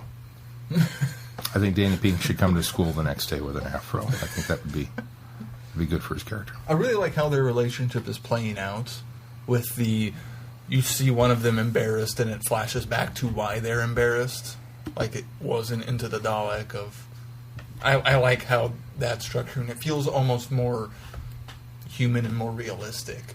That it's like, oh, this is so awkward and things aren't going well. And Well, I read somewhere that that's one of the things that, you know, having done coupling first, that Moffat really, really excels at the interpersonal relationships between people. And that's just kind of one of the things that he has always written well. And whether you put that in a science fiction trapping or not, it's still boiling down to the relationship issue, which he's great at. It's kind of neat, too, because we got Amy and Rory into their relationship. So now we're getting to see him do a beginning part of a relationship, which is kind of a new aspect to it. I like it. And I like Danny so far. I do, too. I won't lie. There's a part of me that... Don't get me wrong. I love the ambiguity of the whole thing. There's a part of me that felt a little cheated that we didn't get the what is out behind the door. Not at all. Not for me. I knew it would not ever do justice to whatever... That's why I'm okay with it, because there's no, as everybody said, there's no way it could live up to your expectations. It's Close Encounters. You don't want to see the inside of the spaceship, even though you tell yourself you kind of sort of do, but you really don't, because there's no way it could just let it be what it is. And there's a part of me that feels that way, that after setting up this enormously great mystery of what is this thing, that we don't find out if there is anything at all. And we see the shape under the bed. Is it really a kid? I don't buy that it's a kid. I believe there's a monster under that bedspread. But I don't know. And so there's a tiny little part of me that feels a little cheated. But the rest of it's like, no, because intellectually I know I wouldn't be happy with whatever explanation they came up with. And even if there is a creature, it makes sense that we don't see it because it's perfect at hiding. Yeah. See, I completely understand what you guys are saying about that, and I think that's the way that the episode is designed. However, on the flip side of that, I believe that the episode answered its own questions. I think that I came down to the conclusion that, yes, that was another child playing a joke that was underneath the sheet. And yes, that was the decompression and the air change in the back that was causing the knock. And the reason that I come down on that entirely is because everything that happens and progresses through the episode comes down on the side that it is genuinely the thing that you think it is, because you're trying to talk yourself out of it being this thing that's so scary. And I think that the episode answered that question in the sense that your only fear is fear. That's what you're. That's what you're. Fear itself. Yeah, that's what you're so scared of, and it's fear. And fear is something that's just you. It's not an outside force. It's something inside of you. Things cause fear, but the fear is generally inside you. And I felt like the when I came down to the end of the episode, the way that it played out, I realized that this was a statement saying that, yes, what you rationalize that things are is usually or always what it ends up being. in your house, when you hear the house settling, hear something knocking, it's usually the heater duct expanding, or it's usually the house settling. And you sit there and you tell yourself that, well, that's got to be this, it's got to be that. And this almost solidified that idea that, yeah, you know what, you're right. Unless there's actually a monster there that you see, it is this other thing. It almost does an opposite Moffat of takes the fear away. That's what this was an opposite Moffat, I think, from beginning to end. And I absolutely love that. So that was the conclusion I came to after the end of it. And I was like, yeah, it was definitely a kid in the bed, because that's what they kept. I mean, they told you what it was, but they kept ending that statement with, or it might not, or it's not. And there was always those both sides. Yeah. And so I think that the episode was designed to give you the feeling or the unexplained elements of that. But to me, the episode itself, by trying to do that, explained itself by saying, no, it really is these things that you rationalize for things to be, because you're right. The things that you think they are is absolutely what they are. And I think that because of the way the episode plays out and is designed, it did answer those questions for me. So that's why I absolutely certainly loved it, because it left no doubt in my mind. It answered all of those questions for me throughout the entire episode. See, and I think that's one of the great things about the episode is two people can walk away from it with two different two outcomes and have perfectly valid arguments for both. Agreed. And there's, in my opinion, not enough good science fiction that does this. Yeah. There's not enough science fiction in the world that causes great debate after watching it. This is definitely going to be an episode that I think is going to be reviewed and talked about, and I sense that it's probably also going to be one that people either love it or hate it. But it's going to be one that's going to be hanging around for a long time. Yeah. As up there in the echelons of, this is an example of how to do this right. I mean... Or for some, an example of how to do it wrong. Or for some, an example of how to do it wrong. If you're on the hate it side. Although, from what I've seen from social media, I haven't seen any hate it's. Really? Yeah. But then again, I haven't went to a Royals game. I was in Kansas City for 5 hours. Well, what did the Royals feel? How did they think of this episode? They just kept singing the song Royals. I did a little... once again, the episode just... It built upon itself with the surprise revelations when we wind up... There were so many gasp moments for me. Yeah. Where I made the pieces of like, oh, wow. When we wind up at the children's home and the doctor's just, well, you were plugged into the TARDIS. You obviously had to have been here once upon a time. She's like, no. He was so certain of himself. And I'm sitting there going... I think Clara would know if she was at this home. And I love the exchange of, should I meet myself? No, you really shouldn't. That's a bad idea. And how the sudden realization of that was such a doctor moment, too. And it was great to have Capaldi finally get one of those that really, for me, just solidified that he was in there. Because he was all like, come on, let's go. Should I meet myself? No, you shouldn't. See, that's a bad, and you just that reverse gear thing. That's a trait of this doctor, though, because I never saw 10 and 11 for certain go into something and go, oh, wait a minute, and second guess himself. You just didn't see that happen. They may still go into danger or still more do the thing, but they know full well that they shouldn't be doing it. The thing I love about they question themselves every now and then. But the thing that I love about Capaldi is it's like he's so full blown into doing something. He genuinely forgot. Oh yeah, no, you don't want to do. It was we had that same instance last week with. With the whole, why would the villain create an adversary? And I love that element of Capaldi's doctor. The fact that it's most of these guys are thinking 5 steps ahead. Most of these doctors aren't. He's thinking he's in the moment. I love that. Yeah. I love that about the 12th Doctor. It seems like we had something like that in Into the Dalek as well, but I can't remember what. Well, the whole idea of plugging his own brain into the Dalek so that he could convince the Dalek that he can be good, not remembering that, hey, I'm the biggest Dalek hater that there is out there. I mean, it's like, and it's another one of those realizations of, oh wait, no, look past that. No, that's not. You don't know. Like every show we've had, there's one in Deep Breath, but I can't think about it. But well, there's the moments where he thinks he's so right about the message in the newspaper. And yeah, there's that too. I mean, it's just I'm loving this. That's one of the things that I'm taking away from the 12th Doctor. I think the relationship between the Doctor and Clara finally has leveled. and this is the Doctor that we're going to have, and the relationship we're going to have between the two. I think we've seen glimpses of that for the last 3 stories, but I think this one really kind of solidified that, just how their relationship is. This was definitely I still don't know if I like kind of the snide comments he makes about her appearance. Like, because like Lisa pointed out last week, and it wasn't until she pointed it out that how he kind of cuts her down every chance she gets. Yeah, here's the deal. But she's slapping him every. I agree. She doesn't take every crap 5th for minute. it. So. I personally don't like that he's cutting her down, but I'm rationalizing that with he'd be doing that to anybody. Yeah, I think it's not so much that it's directed at Clara as it's directed at whoever happens to be standing in front of him. Yeah. Because we're all pudding heads. Yeah. Regardless of who happened to be there. I think it's just until I see him do that to other people more, I will become more comfortable with it. Yeah. It's not until that happens that it's not just Clara that he's picking on. But when he arrived and she's arguing with him about, I think I'd know if I was here. Mel and I both at the same time gasped and went, oh, they went into Danny's because she was distracted. That's what the TARDIS locked it onto. Oh, so, yeah. We were there with that. It's like, this is going to have bad written all over it. So then we wind up in the future with the astronaut in the restaurant. I was like, wow, didn't see that coming. But okay, yeah, that totally makes sense. Yeah. And then to further one up it with this little kid crying in the barn, and we were both like, what is going on here? And then he's never going to be a Time Lord. And we went, just Yeah. what?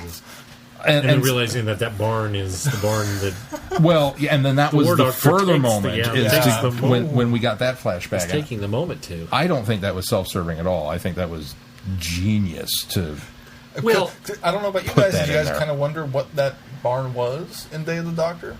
Like, after the fact, after we got over You didn't gushing think over much it? about it, but now that they did that, I went, why didn't I think of that? Part of me did after I've analyzed every other bit of the amazingness that is the Day of the Doctor. That's the kind of part I was like, I did. Well, what? I think probably on the 3rd or 4th viewing, it was like, why do they have these rusty blade instruments hanging out? It almost looks like a barn. What is this thing out here?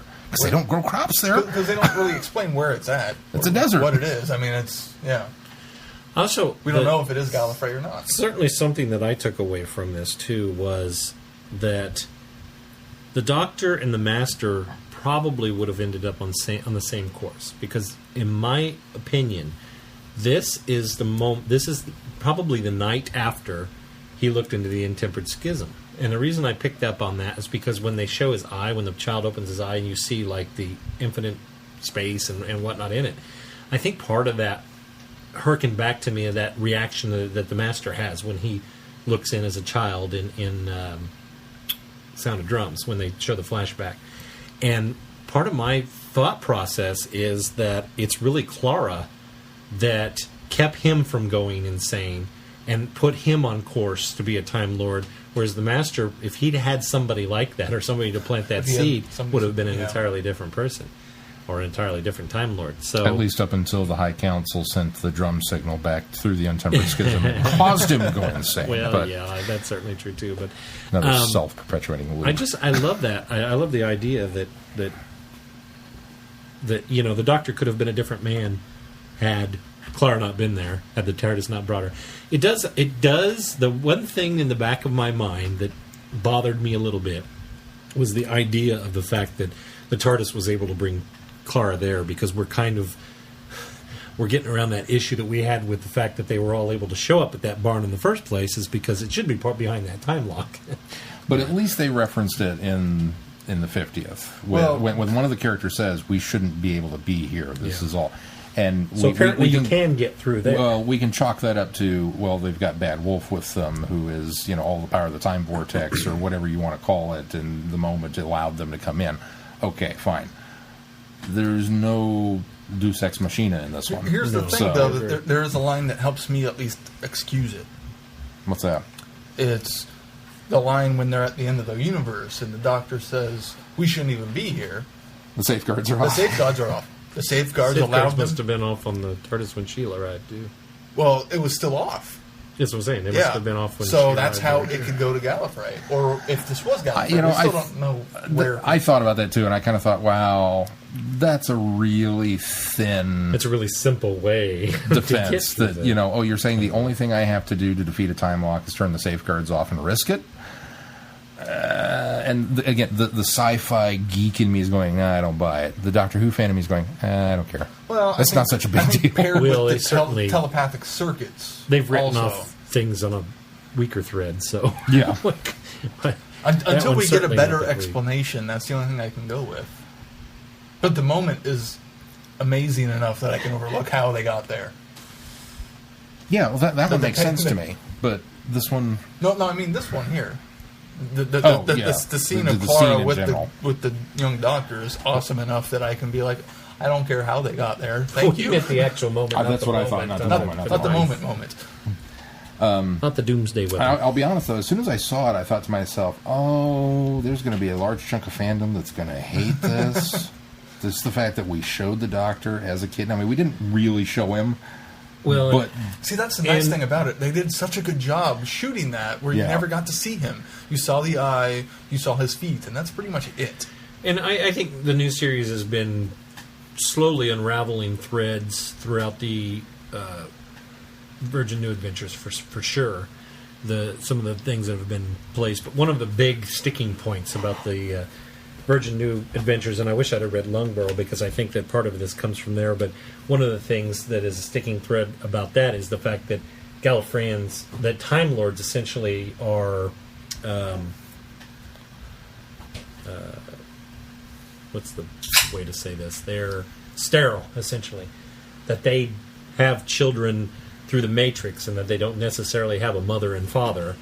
And this one kind of perpetuates the idea that there was a natural birth there and that this is the mom and dad. And, I mean, at least it perpetuates that. It doesn't. They could explain it away, but it seems like to me that Moffat was being very careful not to step on any sort of continuity done in the so novels. much And more then in this this. one, he sort of said, "Well, I'm going to go there." You know, so I, without reading much of the New Adventures, I don't know much about what I'm talking about, but I think that's going to be one of the things that are going to maybe ruffle a few feathers of well, the. even, of I the could people see it of the even fan. from the standpoint that if there was some sort of cloned artificial birth or came from the Matrix or whatever, I would think you would still have a nuclear family unit that maybe not through natural birth, but just that you would go down to the Matrix and get a child and come home with them. But that's it's Kind of like how they did on Krypton and Man of yeah, Man it's of like Steel. it's like adoption. It's Yeah, We'll take this one. this one will work. share a Coke with, and you pull it out. I love that I watched this with Holly and Caitlin, and we all went, ooh, ah, wow. And then we got at the end, and we all went, yeah, it was a really good episode. And then Caitlin asked one question, and I don't even remember what it was. And it was a strangely worded question, and I said, well, that was clearly, Orson was clearly, Danny's at least descendant, and we presume that Clara and him got together, and they were the great-great-grandparents. And Holly looked at me and said, wait, what? And so I had to go in to explain to them that, because she was confused because she kept saying, what's Clara's timeline? So why would they go to Rupert's past? Or why would they go to Danny's past? And I said, well, number one, they're linked because eventually they're going to end up together. And I said, number two, it's because she was distracted by the phone call. So that's why the TARDIS kind of got thrown off a bit. Yeah. Because that's what she was thinking of at the time. And she says, well, okay, but I didn't understand why it went to there. And I said, well, because they were setting up, it was looking, the doctor in his, I love how as I was defending this scientific doctor last week, this really became the science episode of him, postulating a hypothesis in order to conclude on a theory. But I love but anyway, she says, well, wait a minute, but it was, I said, well, because the doctor was looking for that moment that had happened for Clara so that he could go see what it really was, because he now has postulated a theory that there is something really there, it's just perfected hiding. So we got to go there to do this experiment. And what happened was they got thrown off because it went to Danny's past and not Clara's past. But there was still that instance, so he was able to observe what was going on and do his experiment. So then she was like, well, then how does that make them? How does it make Orson their descendant together? And I said, well, I think it comes back to the very line that... Oh, it was Caitlin's question was about why time travel was in his blood. And I said, well, it goes back to that idea where he says time travel is in his blood. And then Clara questions it, and he says, well, it's really kind of a story. And I didn't make that connection. that was him saying that his great-great-grandmother was a time traveler. And that's why it was in his blood. Or at least told them fantastical stories. Well, that's why he, when he drops it was really a story. I don't think anybody in their lineage believed that wholeheartedly it was true, but at least in the back of their mind, maybe there is some element of truth to this. And so I said, so that solidified the fact, to me anyway, that her and Danny end up together, and they have, descendants, and one of which turns out to be Orson, who ends up becoming the first time traveler, because that's what they said. And I said, the idea, and she said, well, why is he at the end of the universe? And I'm like, did you not watch the episode? I said, they said clearly, but of course Caitlin talks through the whole thing, so I can see where people get thrown off. But anyway, she says, I said, they said in that little thing when the doctor was talking about Orson's past, he said he was meant to only go a week ahead as the first time traveler, as the kind of their experiment, and it ended up sending him to the end of the universe and the end of time, the end of everything. And I said he was stuck there, and it just happened to be by luck, or maybe not luck or chance, that Clara and the doctor were able to go there and rescue him. And so it completely unraveled everything for both her and Caitlin. And I thought, did I miss something here? Maybe I didn't. But now, then listening to you guys and seeing all the things online, I realized that I was more on task than the girls were. So. But I thought that was really strange that they got something completely different out of it. Wow, yeah. I don't think it was even on accident, because the doctor was following the telepathic circuits more, and so it makes sense that it would go to... It's accidental in the sense that Clara was disrupted during his original experiment. Well, yeah, but it's... But still the accident For Orson, it's accidental. For Team TARDIS, it's not. No, that... It is an accident that they show up there to save him, because had they gone to Clara's past, they wouldn't necessarily have gone on that course in order to be there to rescue him in the future. That's what I'm saying. Yeah, at some point, it's accidental. It's not by them, because, then it's designed. Because that's where the TARDIS is sending them. Because it's already set on the pink path. Right, exactly. And I think it even sets up the idea that... At some point in the past, the timeline skews into this tangent to me. It even sets up the idea that even if they don't wind up together, as long as Danny gets on board the TARDIS and goes on a couple adventures, it still lines out just fine. I think it works either way. Yeah, it really does. It's set up really well. Yeah. And then it's in his blood. Even if he just travels with them for a few stories and goes back and lives a normal life and tells the stories to his kids and whatnot, it still works. Well, yeah, and I love that they used the grandmother though. I like the idea that they used the trinket that and Danny or Orson ends up having and that's such nice a preserved great box, and I was like, wow, it's such a cool message too and fitting for this show, that it's the ultimate soldier that doesn't need a gun, that doesn't need a weapon. That's what this show kind of is. 90% of the time. Dan the spaceman is actually, or Dan the army man is actually. Dan the spaceman for the doctor. So yeah, there's so much good in this.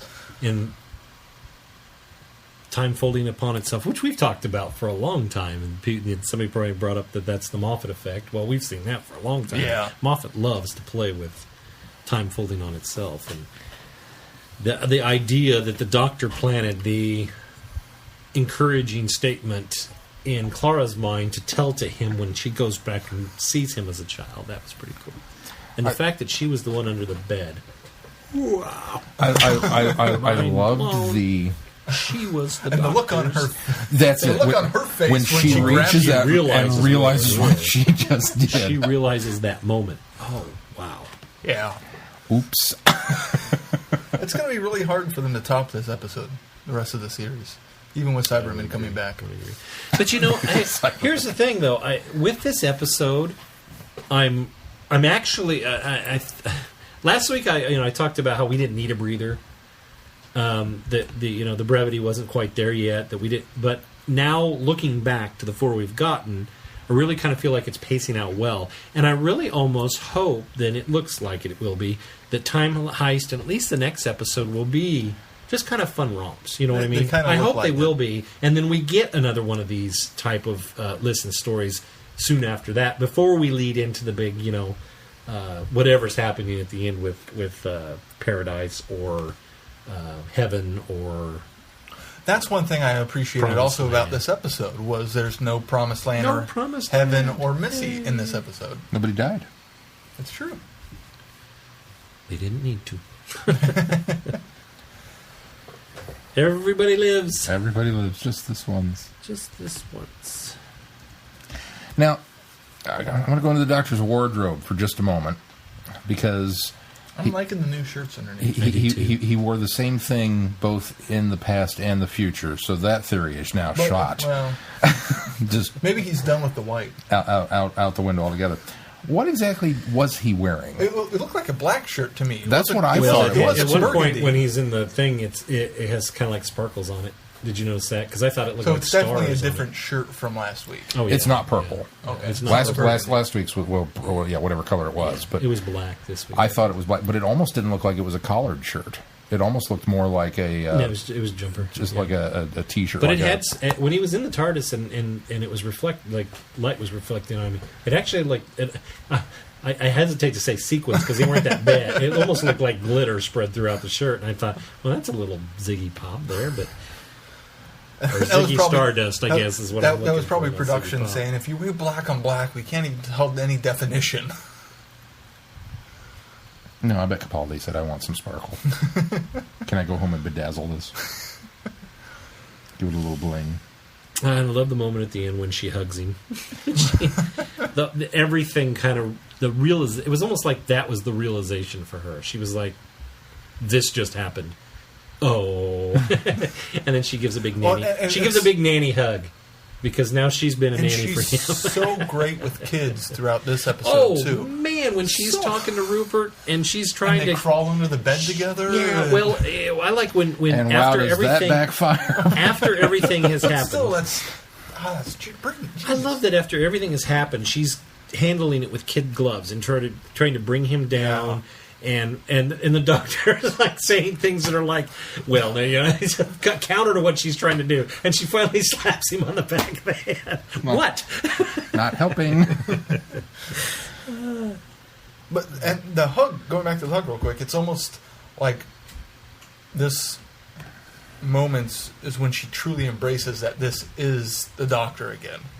Like, because she's still been kind of standoffish in the last several episodes. Mm-hmm. And it almost seems like she embraces that this is still the same guy. There are many moments in this. It's kind of like I said that this is kind of, for me, the one that really solidified Capaldi is the Doctor. I don't know why it took so long, because he had elements of him there, but I said early that my Doctor's in there somewhere. I just haven't quite found him yet.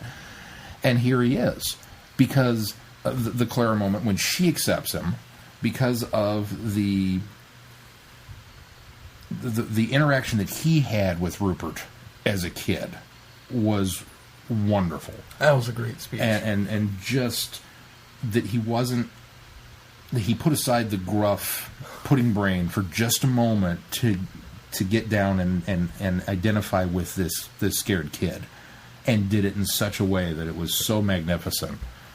And the moment outside with the no, you really don't want to meet yourself, and there were a lot of those things that were sprinkled throughout here that really kind of said, okay, yeah, he's back. This is not that he went anywhere anyway, but this just finally got there for me. I love the flashbacks to the classic series. I like the Doctor waking up and saying, "Sontaran's preventing the course of human history" to Orson, which was the line that he says at the beginning, or not the beginning of it, in Robot when he's coming to. See, and I almost wondered if that was a Doctor Who legacy joke. Apparently, and I didn't. That one I recognize. This one I didn't see until later.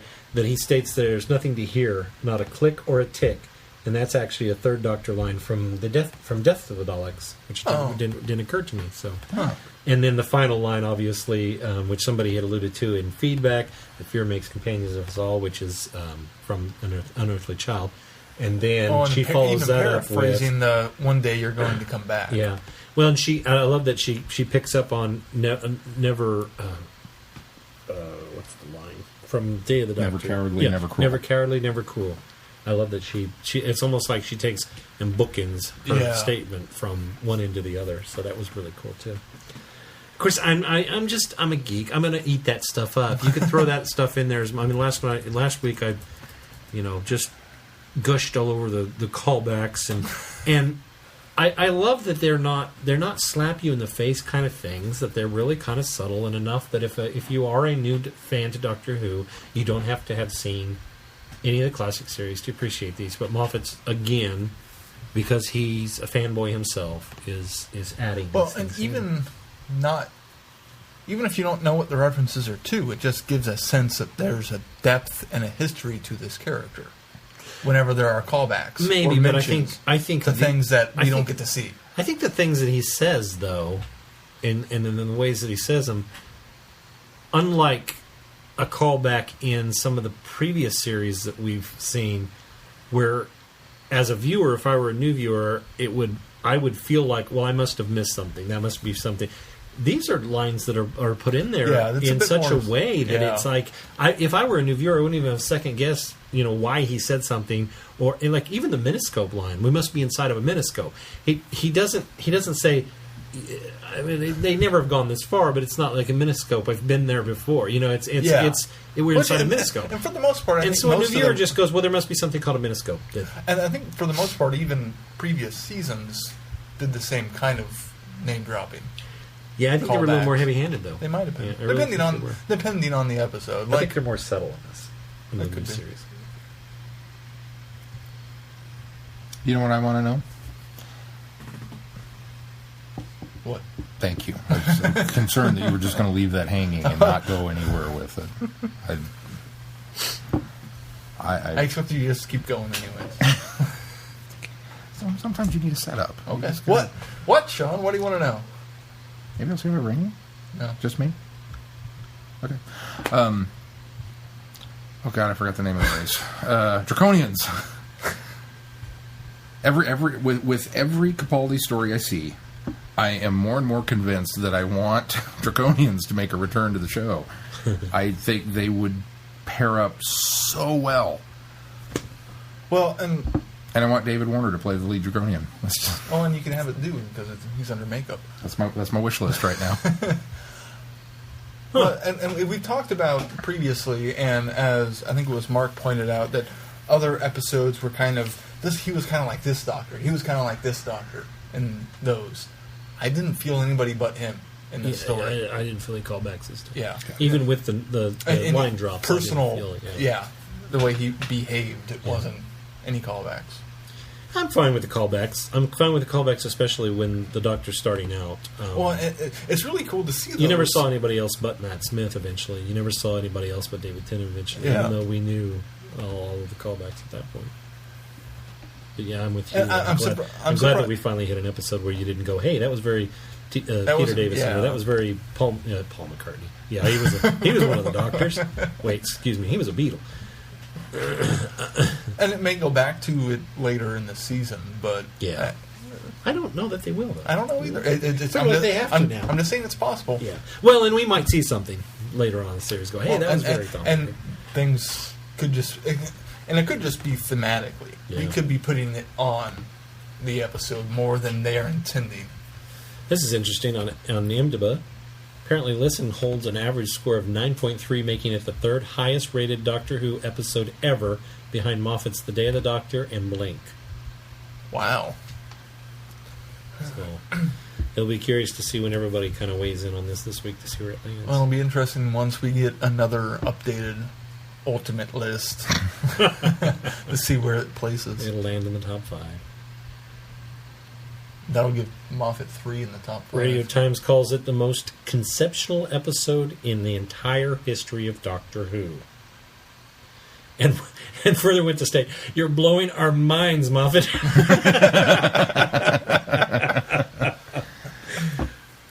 The other thing that I really, really liked was with the final words that Clara imparted onto him with "listen." the next sound was the TARDIS taking off. And for me, that was an added little, of all the things that I've just told you that are important, this is the most important noise. And it's the parking brake. Yeah. I still choose to ignore the parking brake idea, but I love when Orson asks Clara if they're in any danger, and she says, "I don't know," and then the cloister bell goes off. Oh, the cloister bell! What a great callback that one was. Wow, that was so cool. Because as a Doctor Who fan, that's when I was thinking, "Are they in any danger? Are they? Oh, they are now. Cloister bell, they're in danger." That does it for me. Which is interesting, considering there's nothing there. It's just the heating ducts popping, and but why is the cloister bell going off? The cloister bell went off because I think the TARDIS knew where they were going next.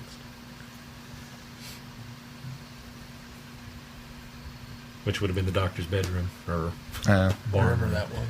Yeah. Maybe we're going to ricochet off the time lock and wind up somewhere else. I simply think that the cloister bell obviously was for drama because they're trying to convince you that there is still some monster coming. But I think that's ultimately what happens is the cloister bell realized where we were going next before Clara even knew where it was going. Well, Clara didn't even know until she stepped out. Well, she didn't even Clara step didn't even out know until she got under the bed. That was Mel's problem. Is that we get the emergency takeoff and we go and we're flying the TARDIS and we land and she looks outside and it's somewhere different. Okay, mission accomplished. And then she goes outside and Mel's like, "Why? Why would you go out there? You know you're different. You're okay for right now. Leave the door shut. Would you go out there?" I was like, "Yeah, I probably would." "Why?" You got to go out there and see if you're home. It's Or what how you close do you are to home.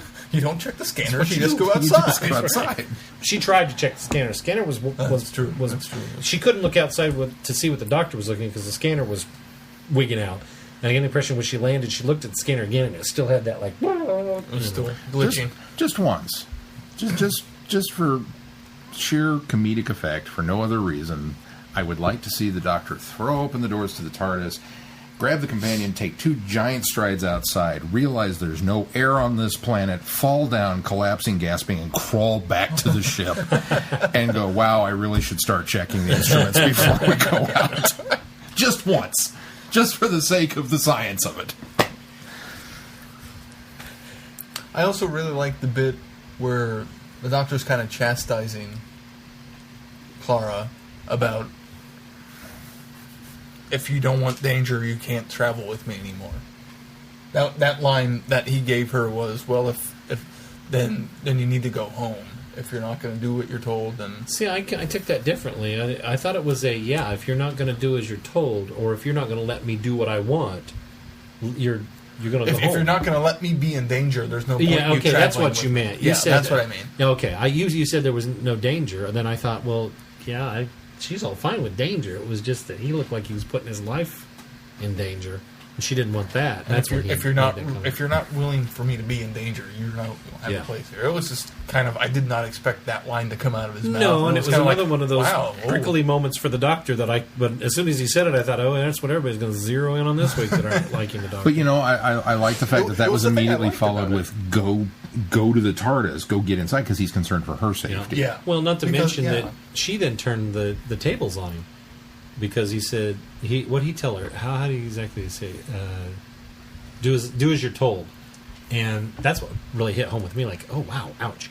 But then when she goes, "Don't go out those doors. Don't look at the instruments. Promise me you'll never go look." And then she says, "Do as you're told." She says that exact line. I don't take orders. Do as you're told. Yeah, I don't. That's what it was. I don't take orders. Do as you're told. And so it turned it around, and I thought, you know what? That kind of balanced everything out. Well, and I like how many times before have we praised on Clara that she does what the Doctor says? Stay here. Oh, wait, you actually stayed here. And this is an instance where she's kind of not doing what he's saying she should do, where she always has before. So that was also why I was okay with him kind of being prickly about the whole situation. It's interesting, too, from the standpoint that the TARDIS has really come a long way in its relationship with Clara. That we've moved from I don't like you. To stick your hands in my console. And fly, you know. Yeah. I'm okay with this. And, you know, maybe now that the TARDIS has got the Impossible Girl wrapped up and knows the debt that is owed there, that's like, all right. I wonder how begrudging it is, or if it's kind of like, you know, the puppy that you finally won over that stopped biting you and was like, okay, you're pretty all right. Well, and we don't know what all happened when they came out of the time stream and whatnot before the 50th, and because she was clicking to close the door on the 50th, so obviously something happened to put her in good graces between Rings of Opportunity. Name of the Doctor. Because they were still kind of prickly there, I thought. Oh, really?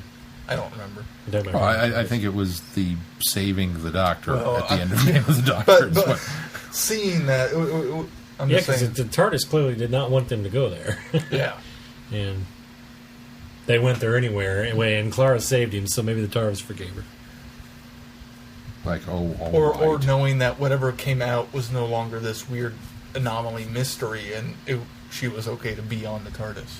Hey, that supports my theory that all of that was done in the past, splintered Clara, and there was no residuals after that. I think she's still part of her remembers. I don't think so. I'll have to go back and watch it. I don't think that... I don't know. I don't think she remembers it vividly. I think she knows kind of the faces, but she doesn't know everything she did. That I would buy, because if she was splintered into so many different pieces and so many different parts and so many different timelines, I think she would recall some of it, but maybe not the specific. She would recall the event, but not the specifics of it. And I don't think that she will ever truly recall being a Dalek. I think that even if she could remember that, she was so convinced that she wasn't. That well, yeah, it'd be really hard to. And well, almost, I think even her brain would kind of go, "Nope, walling that off. Not going to talk about well, it." it almost comes across that she knows all the Doctor's faces just from being in the main time stream. Like the non-splintered her that got sent down to the bottom to meet John Hurt saw all the other faces as she was going down too. I could take that away from just that scene. We're gonna have to agree to disagree. I'm gonna stick with the theory that she doesn't remember anything until And that's the she doesn't know everything, because when you do that she knows the when faces. you do that, even if she remembers little things, then it starts to unravel things that have happened. So, like being so upset over the fact that she changed. I think Lisa nailed that on the head, saying how she fancied the Doctor in Time of the Doctor. And now he's changed. She's having a Rose moment. Best companion ever is human, after all. What do we got coming up on the schedule, Sean? Well, next week for Friday Night Who on the 19th of September, we are doing The Time Meddler with William Hartnell, followed by our talk of next week's episode, Time Heist. We have no idea if these two will match up together or not. This week certainly did not. Nothing matched up with this week. You know. You win some, you lose some. That's all. We haven't won any yet. Hey, now. We had a Dalek episode paired up with a Dalek episode. Yes, we did. We did Time of the Doctor right before Deep Breath. But I think we did the wrong Dalek episode, even though I'm the one that pushed for. Well, Dalek would have been best. Well, but it also would have been one that we've done recently. No, I think Dalek or the Daleks. Both of The those played Daleks, but that was too long. Yeah, that was a two.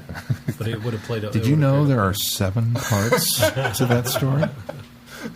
It just goes on and on. 7. It takes longer to watch. I think our serendipity capacity has been met. We'll find out. We'll find out. Following week, we've got School Reunion, and then The Caretaker. I'm willing to bet those two are going to match up. And then I'm really curious to know if this is going to work or not. Beginning of October, Planet of Fire and Kill the Moon. Who knows? Who Maybe they'll knows? kill the moon with fire. Then it would be a Planet of Fire. It'd be a moon of fire, but You're such a Pluto hater. Pluto's a microplanet. Okay, so no, we're not going to go down this road because I know that you happen to agree with me that Pluto should be a planet. I got into this discussion with somebody. It's a microplanet. Oh, so what you're saying is by definition it's still a planet It's just smaller. It's ironically, I just saw the episode of Big Bang where I just blanked on his name. Sheldon? Leonard? The scientist who, Neil deGrasse Tyson? yeah, was on the show and was like, for the record, I had nothing to do with Pluto being demoted. Good. I can put him back in my good graces then. That it? Yeah, that's as far as I think I'm going to go for now. We And of should course- mention that Patreon's still out there. We're still soliciting some And thank you. subscribers. And thank you, Hugh Brannigan, for donating to the cause. We certainly appreciate it. We're still shopping servers around. We got some bad news tonight, but we won't air that. We thought we had a really awesome deal, Yeah, and then it it didn't work turned out. out to not be We're still quite so working on awesome. that, But so- we're working on it. If you want to throw a few dollars our way each month, we'd appreciate that. Just like Shatner's book, we're working on that. And of course, you can contact us on Twitter and Facebook and all of those good places. You can buy from our Amazon store online, or you can also buy a Traveling the Vortex shirt at our Spreadshirt store. So links to those are on the website, travelingthevortex.com. How long does it take to get one of those shirts, Glenn? I have no idea. Because I was thinking about ordering one for TopCon. Well, you probably should order a week or two ago. But I realized that when I first TopCon put the is store next on. week. And Speaking of TopCon, we are going. Sean and I are going to be there. Keith has putzed out on us. No, I'm just kidding. I don't think so. I'm just going on. he's going to a family reunion. He teased you last week. I thought I had to do it this week. So we'll be at TopCon, and we're excited. And there's lots of things. If you're going to be in the Topeka area, If you are please in the come. area, come meet 2/3 of the podcast. That's right. I will say that they have completely now closed registration, pre-registration. It's done. It's over. It ended at midnight Friday night. And they soon will be opening pre-registration for 2015. So that tells you how well this is doing. Yeah. Okay. And the Gypsy, I have it from good authority, the Gypsy is already planning a 3-day event for next year. So, and this one Awesome. hasn't even happened. So, terrific. It's something that Topeka has needed for a long time. It's good for September, too. It's kind of a downtime in the area for cons. That's true. Yeah, CryptoCon's next month, isn't it? No, it was last month. it was last month. Oh, it was? Yeah. It was in August. Oh, how did I miss that? I don't know. What's the one it is next month? I don't think there is one.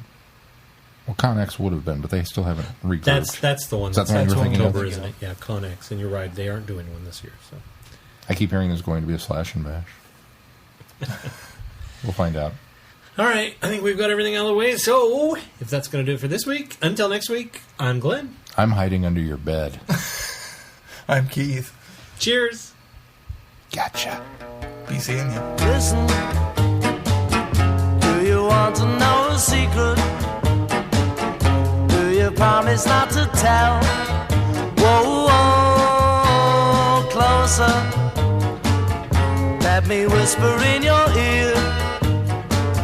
Say the words you long to hear. You have been listening to Traveling the Vortex. Doctor Who and all of its associated programs are owned and trademarked by the BBC. No infringement is intended or implied. Do you promise not to tell? Whoa, whoa, closer.